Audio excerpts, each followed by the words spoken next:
ঘরের স্ত্রী সব কিছু সহ্য করেন, কামেল হবেন। এটা আল্লাহর অলিত্বের চিহ্ন। এটা সাংঘাতিক একটা ব্যাপার। যত অত্যাচারিত হবেন, অত্যাচারিত ব্যক্তি বিজয় লাভ করে, আর অত্যাচারী ব্যক্তি আজুলম মুরতাহু ওয়াখিমন ধ্বংস হয়ে যাবে। এই আমেরিকা এত কিছু করতেছে না, আর কোনো কাম নাই, জাম নাই। 40 বছর ধরে যুদ্ধ করে হলো ইসরায়েল, আর পিছনে হলো আলতি দিতেছে। আমেরিকা ইসরায়েলের কাছে আটকানো অ্যাবস্টেইন ফাইলের কারণে। ইসরায়েলের কাছে আমেরিকা আটকানো কেন? অ্যাবস্টেইন ফাইল, একটা ফাইল রেডি করা আছে ইসরায়েলের কাছে, যেটার নাম হলো অ্যাবস্টেইন ফাইল। অ্যাবস্টেইন ফাইলের নিকটে আমেরিকা আটকানো, সৌদি আটকানো, কুয়েত কাতার আটকানো, সব আরব বিশ্বের সব আটকানো, আর সবাই আটকানো আছে। এই জন্যে আমেরিকার কথা ইসরায়েল শোনেন, মনে রেখে দিন, ইসরায়েলের কথাই আমেরিকা শোনে। ইসরায়েল কেউর কথা উঠে বয় না, সবই আটকাছে। আপনি যখন চুরি করবার গেছেন, ডাকাতি করবার গেছেন, সব তো ভিডিও হয়েছে। আর যখন খুন করছেন, ভিডিও আছে।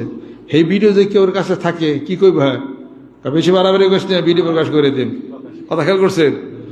এটার নাম ইংলিশে বলে হলো ব্ল্যাকমেইল। ব্ল্যাকমেইল। এই ইসরায়েল এত বছর তোমার ব্ল্যাকমেইল করে চলে। এই অত্যাচার আল্লাহ পাক সহ্য করবেন না, কারণ যে রক্ত সে ঝরাইছে, এই সমস্ত রক্ত ব্যাক করবে এবং মুসলমানদের সেই জয় হয়েই যাবে ইনশাআল্লাহ। আমি আপনাদের খেদমতে আরজ করতেছি, আসেন, ওয়ালাউ আন্না আহলাল কুরআন আমানু ওয়াত্তাকু লাফাতানা আলাইহিম বারাকাতিম মিনাস সামাই ওয়াল আরদ।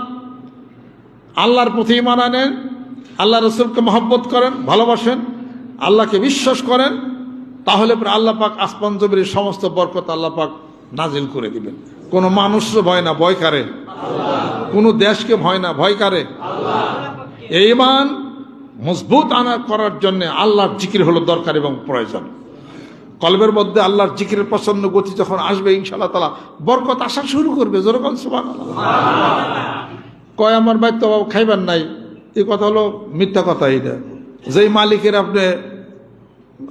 যেই মালিক আপনার সৃষ্টি করছে, মহান মাবুদ, তার এই দুনিয়ায় একটা পিঁপড়া পর্যন্ত না খেয়ে রয়েছে। আপনি না খেয়ে রয়েছেন কেন? আপনি জিকির করেন, আপনি নামাজ পড়েন, আপনি সূরা দুখান পড়েন, আপনি সূরা ওয়াকিয়া পড়েন, আল্লাহর কথা মতো আপনি চলেন, আল্লাহ পাক খাবারের ব্যবস্থা বাড়িতে এনে দেখবেন যে ডেক ধরে খাবার দিয়ে দিচ্ছে আল্লাহ পাক। আল্লাহ পারে কিনা? জোরে কন। আল্লাহ ঠিকই পারে।